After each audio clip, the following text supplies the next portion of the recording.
강영우 박사님은 실명이라는 고난 속에서도 굳은 신앙의 의지를 가지고 대한민국 최초 장애인, 시각 장애인 박사가 되었을 뿐만 아니라 미국 백악관의 국가장애위원회 정책 차관보까지 역임한 저자이고, 또 그 두 아들의 도전과 영광에 관한 이야기를 그분의 책에서 소개를 하고 있습니다. 비록 장애를 입고 불행한 어린 시절을 보낸 분이지만 예수님을 만나 구주로 영접하고 난 다음에 하나님의 아들이 되어 그리스도인으로 많은 사람들에게 영향을 주신 분이기도 합니다. 그분의 고백 가운데 이런 고백이 있어요. 아주 단순한 고백인데, 예수님을 만나지 못했더라면 그저 자기 몸 하나 챙기기 힘든 인생으로 이름 없이 사라질 사람이었다. 예수님이 이 강 박사님에게는 인생의 축복이고 은혜였다라는 것입니다. 이분이 교육학을 하신 분으로서 교육에 가장 중요한 세 가지 요소가 있는데, 그게 첫 번째로는 지력이 있고 심력이 있고 그 다음에 체력이 있다고 합니다. 이 세 가지가 있어야 참 교육을 하는 데 있어서, 교육을 받는 사람이 이 세 가지가 잘 겸비돼야 교육을 성공하고 또 교육을 통하여서 얻을 수 있는 것이 많다라는 이야기를 하죠. 근데 이 지력과 체력과 이 심력 가운데 본인은 심력이 참 더 중요하다, 이게 으뜸이 되는 것이다라고 이야기합니다. 왜냐하면 지력과 체력은 조금 떨어져도 이 심력, 즉 비전과 꿈을 가지고 있는 이 확고한 사람은 어떠한 것도 극복해 나갈 수 있다라는 겁니다. 아마 이걸 세상 사람들이 그냥 평상생활 가운데 우리가 일상생활에 얘기할 수 있는 것이 아마 우리가 가지고 있는 정신력이라고 볼 수도 있겠어요. 살아남을 수 있는 어려운 환경을 극복한 사람들을 보면 남다른 정신력이 있었다라는 거죠. 그래서 몸이 튼튼하고 근육이 있고 운동을 잘하는 사람들도 그렇겠지만, 그렇지 않음에도 불구하고 정말 척박한 땅에서 그 척박한 땅을 성공으로 이루어낸 사람들을 보면 다들 지력도 있고 체력도 있지만 이 심력, 어떻게 보면 자기가 가지고 있는 비전에 대한 이 정신력이 강하다라는 겁니다.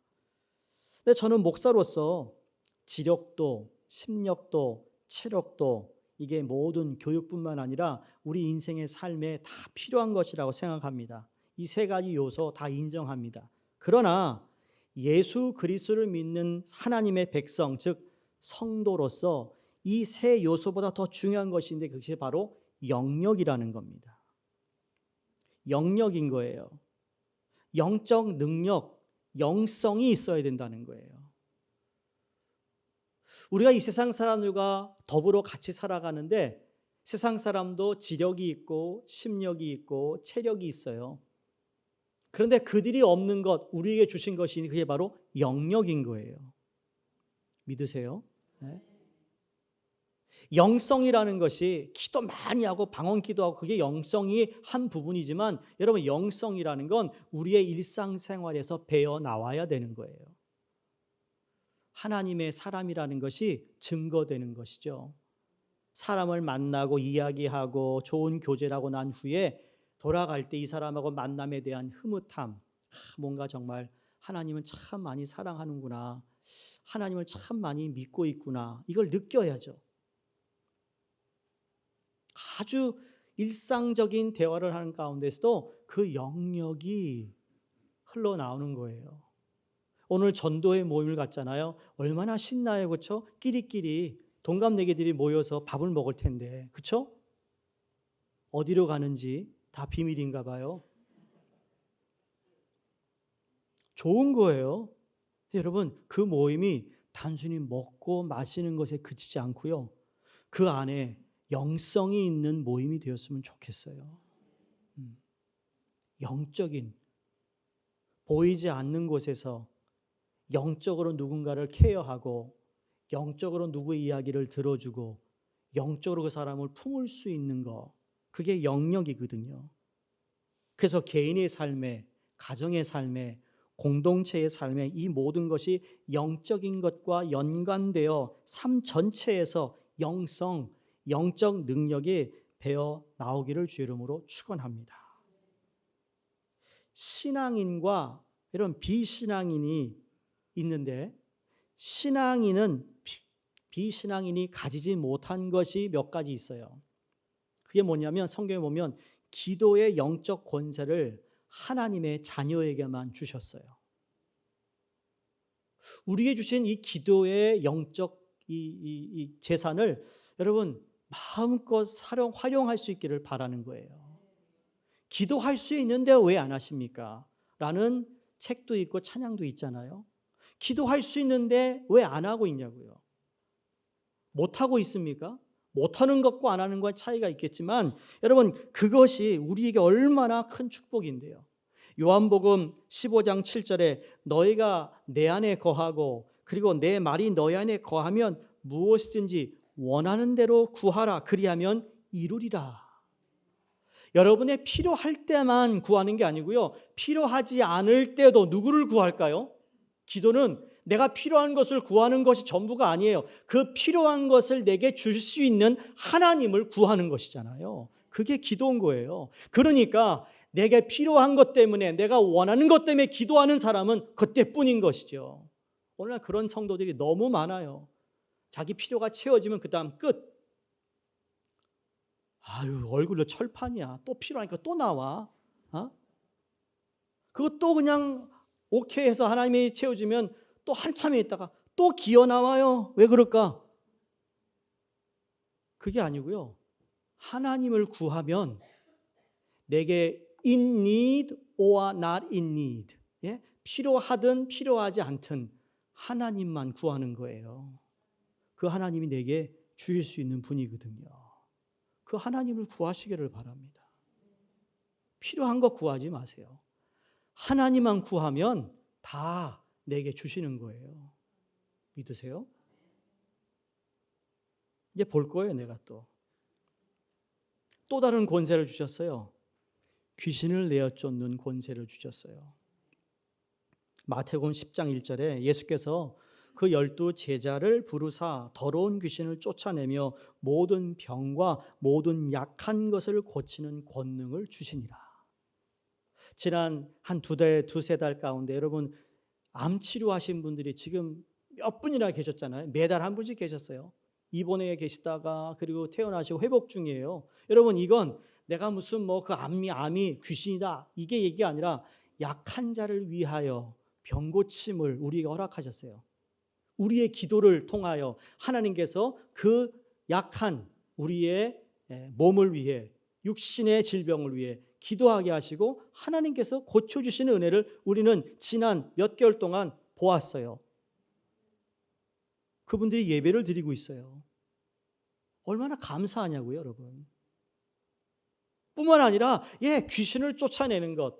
여러분 우리가 귀신이 이거 IQ가 아주 낮은 귀신이에요. 귀신 여러분 앞에 나 귀신이다 라고 나타나면 그거 정말 시시한 귀신이에요. 근데 그 귀신이라 이 악한 사탄이 그렇게 절대로 나타나지 않아요.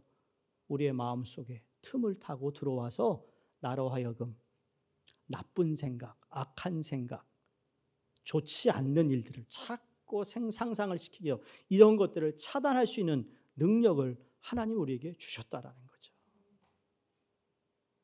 어두움에 여러분 플래시라이트를 켜면 길이 쫙 보입니다. 어두움이 사라져요. 불빛이 있는 곳은 사라지게 되어 있어요. 우리는 예수 그리스도인하여 빛의 자녀가 되었어요. 빛의 자녀란 이야기는 어느 어두움에 가더라도 어느 지역을 가더라도 하나님이 내가 가는 길에 빛을 비춰주시는 거예요. 하나님의 말씀을 내가 묵상하고 암송하고 하나님의 말씀을 사랑하면 이 말씀이 내 발등에 빛이라고 그랬어요. 그러니 시끄럽게 요란하게 귀신 쫓아내는 그런 것도 있지만 우리의 일상생활 가운데 그 모든 것을 쫓아내는 영적 권세를 주셨다는 말씀. 이게 얼마나 큰 축복이냐고요. 아주 그냥 평화가 있지 않은 곳에 내가 갔더니 디스오로에서 오로가 생기는 거예요. 혼란 가운데 질서가, 불안한 가운데 평강이, 슬픔 가운데 기쁨이, 눈물 가운데 이게 또 아멘이 없어, 찬양이. 이건 부흥 강사만 해야 돼요. 아멘입니까? 그게 우리에게 주신 영적 권세라는 거예요. 여러분, 세상 친구들 만나고 나면 같이 떠들고 놀잖아요. 말하잖아요. 그러나 내가 특별한 말을 하지 않았더라도 돌아섰을 때 친구들이 참 저는 정말 진국이야. 참 뭔가 걔 있으면 마음이 편해. 이게 우리 그리스도인이 돼야 된다는 거예요. 여러분이 그러한 인물이라는 거죠. 예수 그리스도를 통하여 여러분이 그런 영적 권세를 하나님이 주셨다. 그게 영역인 거예요. 죄로 물든 세상을 거룩하게 바꾸어 좋은 세상을 만들 수 있게 하는 영적 권세를 우리에게 주셨습니다. 우리에게 다가오는 모든 불행과 어려움을 예수 그리스도 이름으로 극복할 수 있는 능력을 우리에게 주셨음을 믿으시기 바랍니다. 이 모든 것은 성령의 충만함, 성령께서 우리를 다스려 주시는 영성을 가지고 하나님의 나라를 이루며 살아가도록 우리에게 허락해 주신 능력인 것입니다. 오늘 성경의 본문 말씀 보시면 사도 바울이 이 성령의 권세, 영적 능력을 주셨어요. 에베소 성도들의 너희들이 그러한 동일한 능력을 받았는데 오늘 본문의 시작이 성령을 근심케 하고 있다라는 것을 지적하고 있습니다. 우리가 예수 그리스도를 믿으면 성령께서 우리 안에 계십니다. 우리가 성령의 전이 되었다고 사도 바울이 고린도전서 3장 16절에 말씀하세요. 너희는 너희가 하나님의 성전인 것과 하나님의 성령이 너희 안에 거하시는 것을 계시는 걸 알지 못하느냐? 그러면서 고린도전서 12장 3절에 성령으로 아니하고는 누구든지 예수를 주시라 할 수 없느니라. 성령이 내 안에 내주하시기 때문에 내가 예수님을 주라 고백할 수 있다라는 거예요. 그러니까 성령께서 우리 안에 오시면 복습해 볼까요? 무엇이 있어요? 새 생명이 주어지고, 새 생명이 주어지면 새 공동체, 새 기준, 새 관계라고 그랬어요. 참 우리 성도는 참 나를 많이 배려해 주는 것 같아.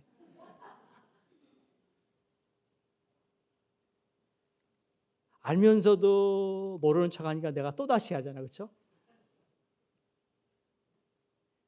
새 생명, 새 공동체, 새 기준, 새 관계예요, 그렇죠? 그러니까 새 생명뿐만 아니라 이게 새롭게 우리의 눈을 뜨게 하셨어요. 그래서 전에 보이지 않던 세계가 보여요. 영의 세계가. 그리고 듣지 못한 영적 세계를 듣게 돼요. 말씀을 보는데 이해하지 못한 것을 이해하기 시작하고 깨닫지 못한 것을 깨닫게 돼요. 할렐루야.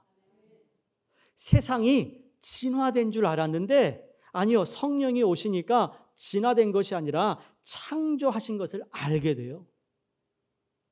인간의 삶이 이 세상에 이것으로 끝난 줄 알았는데 아니에요. 이 세상으로 끝나는 것이 아니라 영원한 천국이 있다는 사실을 알게 되고 깨닫게 되고 믿어지는 거예요. 할렐루야. 그런데 문제가 있어요. 우리 마음에 두 마음이 있습니다. 한 마음은 성령의 소원을 쫓고자 하는 마음이 있는데 다른 마음은 육체의 욕심을 따르고자 하는 마음이 있는 거예요. 이게 이 두 마음이 부닥쳐요. 그래서 여기서 자꾸 충돌하는 거예요. 충돌하니까 갈등이 생기는 거죠. 이번 한 주 여러분이 주님의 말씀대로 살았어야 했는데 살지 못했잖아요. 그렇죠? 그것 때 하나님께 죄송하기도 하고 부끄럽기도 하고 충분히 이해되는 말씀이에요. 성령으로 우리가 쫓아 살기를 원했는데 세상 나가니까 나도 모르게 육체의 욕심을 따라 살아가는 내 모습을 보는 거죠.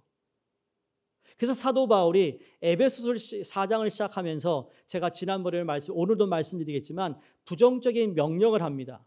어떤 거죠? 너 더러운 말 하지 마. 분을 내지 마. 이것으로 끝나지 않았어요. 분을 내지 않음으로 또 다른 것, 다시 말하면 긍정적인 명령을 하고 있어요. Negative imperative에서 Positive imperative를 얘기하고 있죠. 도둑질하지 마. Negative imperative인데 Positive imperative는 뭐죠? 네가 네 손으로 열심히 일을 해서 구제하고 선한 일을 해. 소위 말하는 리플레이스가 되는 거예요. 도둑질하는 손에서 열심히 일하는 손으로, 근데 그걸 가지고 구제하고 선한 일을 하라. 이게 성경의 말씀이고 성경적인 윤리 도덕인 것이에요. 이해하시겠습니까? 그런데 바로 이 충돌을 하니까 하나님 우리에게 자유를 주셨어요. 선택권을 주셨어요. 선악과를 따먹을 수도 있고 따먹지 않을 수도 있어요. 우리 하나님이 우리를 강제로 안 먹게 하지 않으시고요. 강제로 못하게 하지 않으세요. 물론 환경을 통하여 우리가 깨달을 수 있도록 하시죠. 누구를 통하여, 사건을 통하여 우리로 하여금 생각하게 하시고 이해하게 하시고 스스로 돌아서기를 주님이 기다리고 계시는 거지, 우리를 그냥 툭 쳐가지고 말이야, 너 말이야 하면 안 된다고 그랬지. 그럼 얼마나 좋겠어. 그럼 이렇게 안 살았을걸요? 그럼 금방금방 깨닫잖아요. 그런데 시간 지나고 나서 후회하거든요. 그런데 그럼에도 불구하고 우리를 품으시고 우리를 받아주시는 하나님의 은혜를 또 우리가 경험하면서 하나님의 깊은 사랑을 깨닫는 거잖아요. 우리 실수해요. 잘못 저질러요. 죄도 지어요. 여러분, 여기에 죄로부터 자유한 사람 아무도 없어요. 그러나 나를 용서하신 하나님에 대한 사랑의 감사와 감격과 기쁨으로 살아갈 때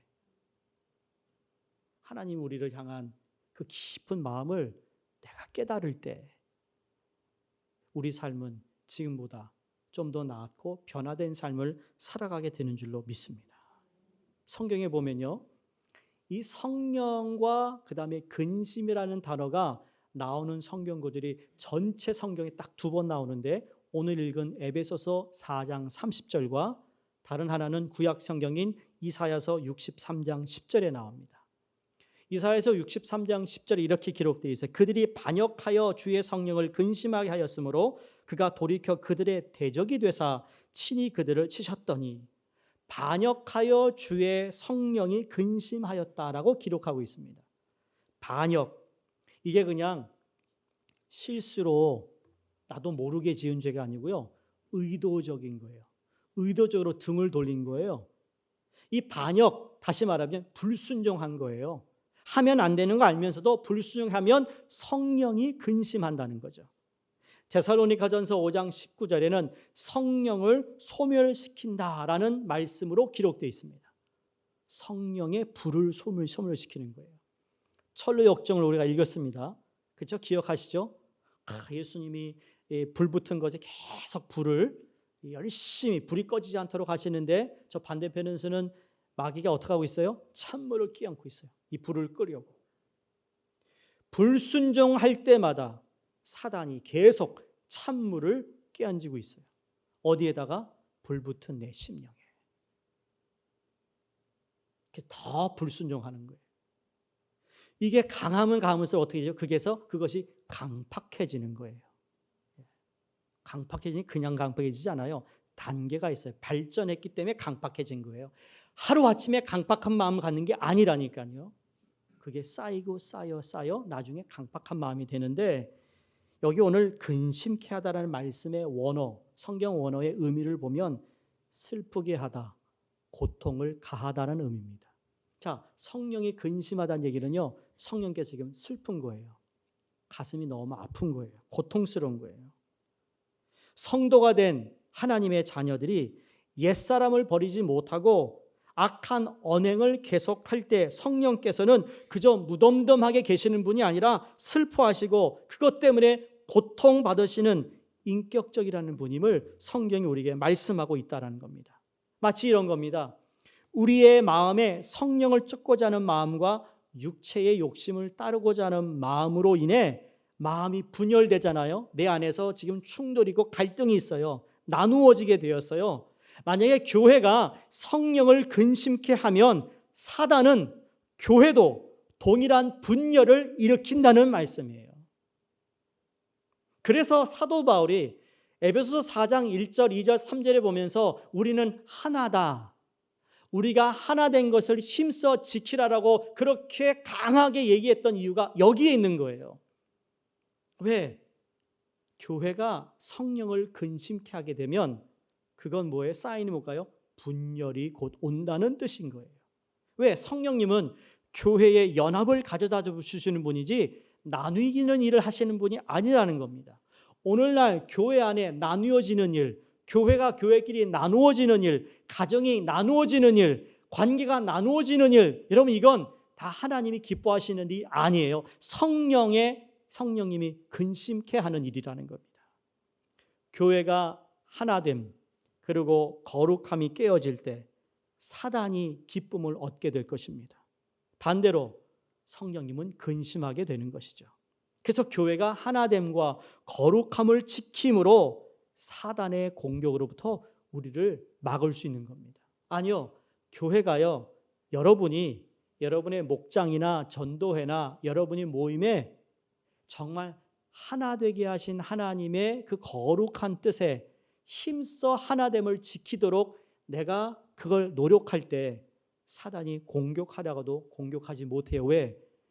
이 하나됨은 하나님의 뜻이고 하나됨을 통하여 하나님께서 하나님이 이 공동체의 주인 되심을 인정하고 있기 때문이에요. 그래 함부로 못하는 거예요. 사단 녀석 오기만 해봐. 내가 잡아서 그냥 이래서 이기는 게 아니고요. 하나됨, 성도의 거룩함을 통해 사단을 이기는 거예요. 내가 말이에요. 일주일에 하루에 내가 2-3시간 기도하거든요. 사단 꼼짝 못해요. 이건 교만이에요. 교만. 아까 기도가 뭐라 그랬죠? 하나님 구하는 거잖아요. 하나님과 교제인데 내가 몇 시간 기도한다고 소문내고 다니는 사람 꼴불견이에요. 못 봐주겠어. 못 들어주겠어. 기도해요. 하나님 저 교만을 꺾어달라고 기도할 수밖에 없죠. 왜? 큰일 나거든. 탈나요. 저러다가 교회를 어렵게 해요. 사랑하는 성도님들, 하나됨과 거룩함을 잘 지켜나가시기를 주의 이름으로 축원합니다. 그래서 사랑하는 우리 믿는 자들로 성령과 함께 기뻐하실 수 있기를 축원합니다.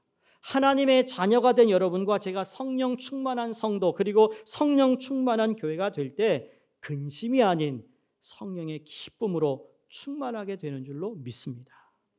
자, 그런데 오늘 30절 보시면 이 30절 원어를 이렇게 제가 보니까 30절 이 앞에 다시 말하면 하나님의 성령을 근심하게 하지 말라라는 이 바로 앞에 접속사가 하나 있다는 걸 발견합니다. 그 접속사가 카이라는 단어인데 이 카이라는 단어는 영어로 and, and, 한국말로는 그리고라는 의미입니다.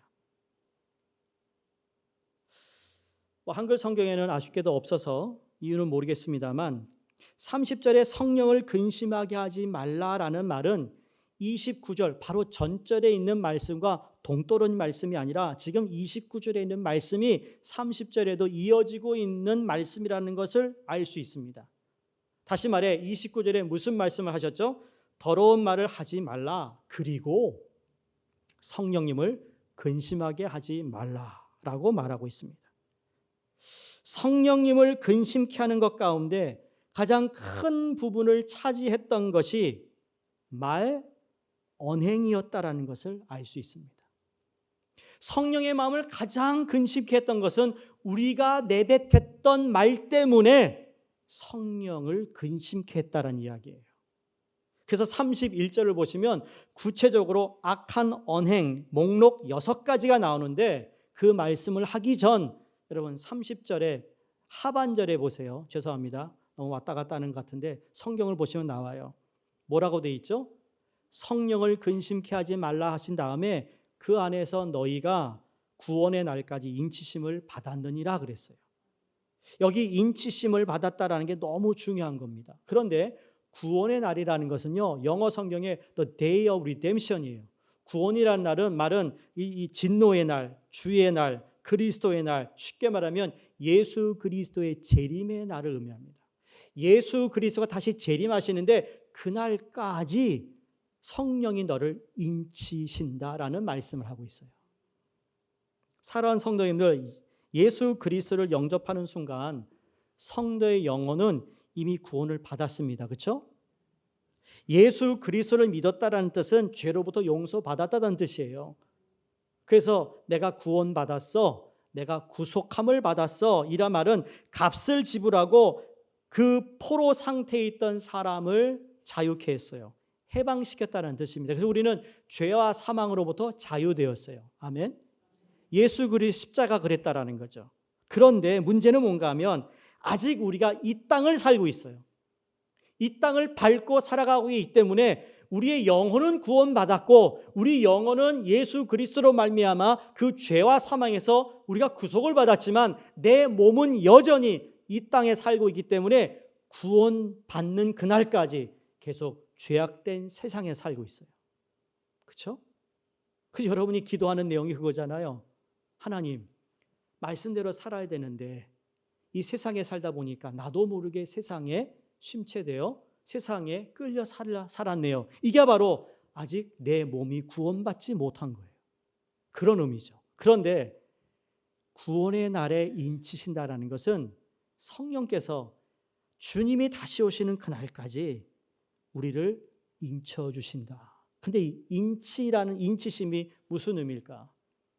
쉽게 말하면 누구의 소유인가를 알려주는 것이 인치심이에요.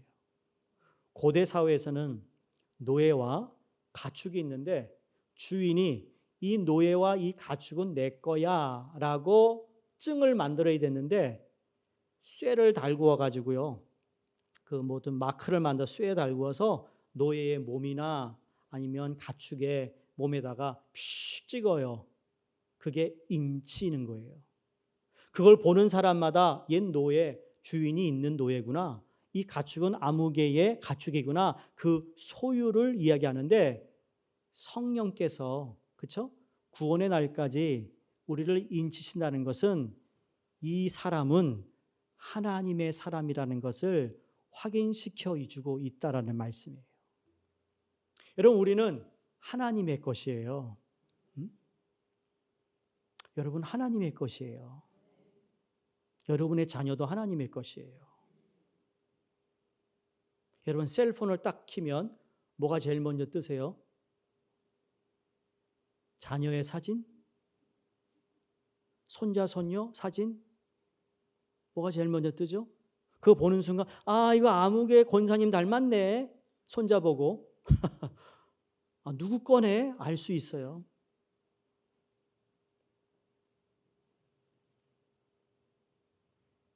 영의 세계를 보면 하나님의 자녀는 바로 하나님께서, 성령께서 도장을 찍어 놓았듯이 우리를 인치셨어요. 그게 여러분과 저라는 거죠. 얼마나 감사해요. 이 세상에서 죄에 섞여 살아가고 있지만 그 가운데 성령이 구원의 날까지 우리를 인치심으로 이 사람은 하나님의 것이라는 것을 보여주고 있다는 거죠. 난 그게 얼마나 감사한지 몰라요. 그래서 사단이 함부로 못하는 거예요. 우리를 건드릴 수 없어요. 감히. 아니, 세상도 그렇잖아요. 감히 이 사람이 얼마나 큰 권력 있는 사람인데 그 자녀에게 그 아부하잖아요. 세상이 우리 아부는 못하더라도 자부심을 가지란 얘기예요, 성도님들. 허리 펴고 살란 얘기예요. 목뚝을 살라고요. 예? 좀 없으면 어때? 내가 하나님의 자녀라고 딱 인치심을 받았는데 내 아버지 건데 다. 그냥 그렇게 생각하세요. 저 다 우리 아버지 건데 말이야. 내게 아직 안 좋은 거 안 주신 거야. 내 거야, 내 거. 근데 내 손에 없는 뿐이야. 그렇죠? 그게 성경적인 내가 해석인 거죠.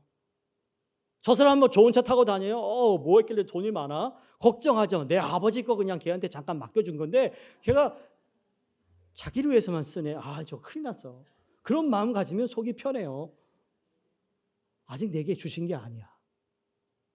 근데 하나님 주실 수도 있고 안 줄 수도 있어요.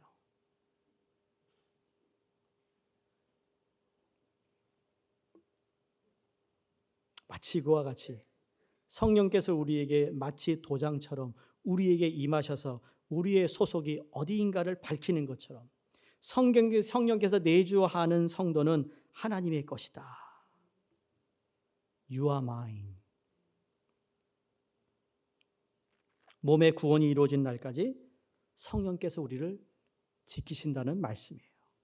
자, 그러면서 31절을 보시면 이제 기록된 6가지 목록을 보시면 분노를 나타내는 것과 밀접한 관계가 있는 단어들이 등장합니다. 에베소서 4장 26절 27절에 보시면 이미 분노에 대해서 사도 바울이 말씀하셨어요. 분을 내지 말라. 분을 내더라도 해가 지기 전에 사단에게 틈을 주지 말라고 했잖아요. 그런데 그 분노를 해결하지 않으면, 여러분 분에서 화를 낼 수 있지만 그 분노를 해결하지 않으면 분노라는 건 진행하고 있어요. 어떻게 진행이 되고 발전되었는지를 오늘 6가지 단어를 통해 알 수 있거든요. 첫 번째 뭐죠? 악독입니다. 악독이라는 원어는 피크리아라는 단어인데 몹시 강한 분노나 증오의 마음입니다. 분한 마음을 계속 마음에 두면 이게 악독이 되는 거예요. 히브리서 12장 15절에 쓴 뿌리가 나오잖아요. 쓴 뿌리의 원어가 바로 피크리아라는 단어입니다. 악독은 오래 분을 품은 결과 속에 생기는 쓴 뿌리인 거예요. 여러분 가운데 쓴 뿌리가 있어요. 여러분 성령의 다스림을 받아야 돼요. 두 번째 노함입니다. 노함은 스모스라는 단어인데 마음이 있었던 화가 최초로 표출될 때를 의미합니다. 마치 집에 불이 붙었는데 갑자기 맹렬하게 불이 붙듯이 최초로 드러나는 분노를 노함이라고 합니다. 세 번째는 분냄이에요. 분노는 오르게라는 단어인데 습관적으로 큰 일이든 작은 일이든 화를 내는 것. 이민 생활하다 보면 버겁고 힘드니까 말이에요. 매사에 짜증스럽고 화내는 것. 이거 우리 이민자들 안에 있어요. 그렇죠? 조금만 건드려도 말이에요. 파락 거려요. 네? 괜히 짜증나. 나도 힘들어 죽겠는데 말이야. 습관적 분냄이에요. 네 번째, 떠드는 것. 화를 억제하지 못하고 크게 고함을 치면서 다투는 겁니다. 여러분, 잡담하며 떠드는 의미가 아니에요. 원어는 크라운데 분노를 크게 고함치는 표현을 바로 떠드는 것이라고 이야기하고 있습니다. 다섯 번째가 비방이에요. blasphemy라는 영어 단어가 있죠. 이게 원어가 바로 blasphemia라는 단어인데 타인을 모욕하며 표출하는 화입니다. 모욕하는 거예요. 저주에 가까운 거죠. 마지막 여섯 번째가 모든 악의, 내적인 악한 태도나 성향을 의미합니다. 자, 다시 말씀드려요. 29절에서 우리의 말로 인하여 성령을 근심케 할 수 있고 분노를 통하여서 성령을 근심케 하는데 그것이 분노로 표출되는 6가지를 보면서 이걸 버리라는 거죠. 이게 바로 부정적 명령이에요. 버려라. 너 악독의 말, 노함의 말, 분냄의 날, 떠드는 것, 비방하는 것, 모든 악의를 다 버려라. 그리고 32절에 들어오면서 파즈렙, 긍정적인 명령을 하기 시작합니다. 근데 사랑하는 성도님들, 예수님을 주와 그리스도를 영접한 사람은 새 사람이 되었어요. 새 사람을 입은 성도들은 악한 행위를 버리는 것만으로 충분하지 않아요.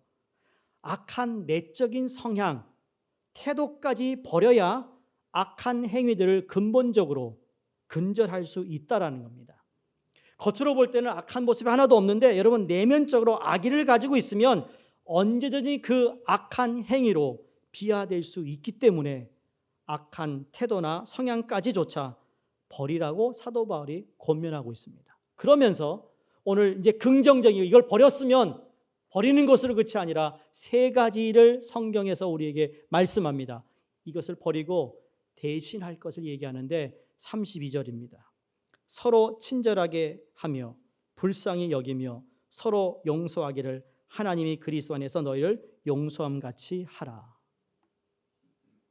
3가지예요. 친절하게 하고 불쌍히 여기고 서로 사랑하라. 성도는 다른 사람과의 관계에서 성령님이 원하시는 마음을 가꾸어야 합니다. 제가 그래서 새 생명을 얻은 사람이 새 공동체가 주어지고 새 기준으로 살아가는데 이것이 이제 새 관계로 이어지는데 이 관계가 우리 교회 안에서 성도 가운데 사람들 가운데 살아가면서 이것이 그대로 친절하게 불쌍히 여기고 서로 용서하는 삶으로 변해된다는 거죠. 근데 이것이 마음을 가꾸는데 아주 중요한 거예요. 여름이 되면 여러분 밭을 일구는 분들이 있잖아요. 매주마다 맛있는 이게 상추도 갖다 주시는 분도 계시고, 그렇죠? 지난주에는 권사님이 이쁜 호박 하나 주셨어요. 동글동글한 거. 이뻐서 어떻게 먹을지 모르겠어요. 여러분 이쁜 좋은 먹을 만한 먹음직한 여러분 열매가 맺힌다는 건 그 땅이 좋은 거고 그 땅만 좋은 게 아니에요. 누군가가 가꾸었어요. 마음의 정원을 가꾸라. 강준민 목사님 오래전에 쓴 책이 있잖아요. 내 마음을 다스려야 된다는 거예요. 무엇을 품어야 되느냐? 좋은 밭을 가꾸어 좋은 곡식을 생산하듯이 성도는 끊임없이 좋은 마음을 가꾸어야 하는 겁니다. 그런 의미에서 성도는 모든 사람을 친절히 대하는데 이건 행위가 아니에요. 친절한 말을 하는 거예요. 친절한 말. 오늘 여러분 이제 헤어지실 텐데 식사로 가실 때 친절한 말 오늘만 하지 마시고 도우려는 자세가 분명해야 됩니다. 친절은 저절로 되는 게 아니에요. 성령께서 주신 성품을 가꾸어야 나오는 거예요. 행동은요 그냥 할 수 있어요. 체면상 의자 내주고 앉아. 벌써 앉아에 힘이 들어갔잖아요. 그렇죠? 어이 앉아. 이게 아니라 앉아. 다른 거예요. 연기를 제가 해볼까요? 두 번째, 다른 사람 불쌍히 여기는 겁니다. 그 사람의 어려움을 충분히 이해하는 마음이에요. 타인의 필요에 공감하고요, 동정하고 측은히 여기는 마음입니다. 이러한 행위는 일방적인 것이 아닙니다. 서로에게 표현해야 되는 덕목입니다. 서로에게. 조심스럽게 말씀드리면 하나님이 우리에게 다 사랑하라 하신 적이 없어요. 왜? 다 사랑은 너무 힘든 거예요. 근데 서로 사랑하라 그랬어요. 여러분 다 사랑하세요? 다 사랑 못해가지고 주님 이번 주도 다 사랑하지 못했습니다. 회개하는 분이 없어요. 그렇지 않아요. 성경은 서로 사랑하라. 서로. 세 번째가 용서함입니다. 용서함이란 참 어려워요. 그 다른 사람의 결점이 보이고 흠이 보이는데 용서하는 거 참 어려워요. 내게 상처를 주었는데 어떻게 용서해요? 근데 주님 사도 바울이 오늘 뭐라 하냐 거기 하나 조건을 붙입니다. 하나님이 그리스도 안에서 너희를 용서하심 같이. 이것 때문에 우리 마음이 약해지는 거예요. 그리스도로 말미암아 우리를 용서하신 것 같이. 너는 용서함을 받을 수 없는 죄인인데 내 아들 예수 그리스도 십자가 달려 죽었잖아. 그 그리스도 때문에 내가 너를 용서한 것처럼 너희도 서로 용서하라. 성도님들 너무 힘든 거 압니다. 그래도 불구하고 포기해서는 안 됩니다. 사단이 내 마음을 뺏어가지 않도록 하나님 그래도 성령이 근심하지 않도록 그렇게 내 내적으로 하나님 그렇게 살겠습니다. 그렇게 하렵니다. 그렇게 도와주세요. 사랑할 수 없겠어요. 그러나 하나님 내가 하기를 원합니다. 이런 마음을 가져야죠. 방치되게 나 몰라. 그러면 사단이 가장 좋아하는 거예요. 그 마음에 틈을 다 들어와가지고 계속 바람을 붑니다. 더 미워해라.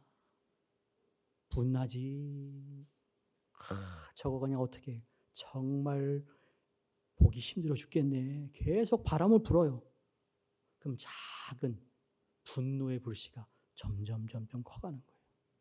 근데 그게 커지기 전에 주의 성령의 불로 그걸 제거해버리고 주님이 내 마음을 가꾸실 수 있도록 내 마음을 내어드릴 때 성령은 근심하지 않고 그렇게 하나님 앞에 순종하려고 하는 내 모습을 보시고 기뻐하세요. 인치심에 대해 기뻐하세요. 네가 나의 소유됨에 내가 너무 고맙다. 어려운 가운데서 네가 이렇게 살아가려고 하는 모습에 너무 고맙다. 우리를 더 품어주시고 은혜를 주시고 해결해 주시고 기도에 응답해 주시고 문제를 하나님께서 다 알아서 풀어주시는 하나님을 믿습니다. 그래서 성령의 충만함을 우리는 사모해야 됩니다. 갈라디아서 5장 23절에 성령의 열매는 9가지라고 그랬어요. 기억하세요? 사랑이라고 그랬어요. 희락이라고 그랬어요. 화평이라고 그랬어요. 오래 참음이라고 그랬어요. 그 다음에 자비와 양선과 충성과 온유와 절제니 금할 법이 없다. 이거를 기억하면서 성령을 근심케 하지 않기를 위해 버려야 할 태도, 성향을 살펴보아 성령을 근심케 하는 삶이 아니라 성령의 인도하심으로 성령의 열매를 맺으시는 여러분과 제가 되기를 주의 이름으로 축원드립니다. 기도하겠습니다.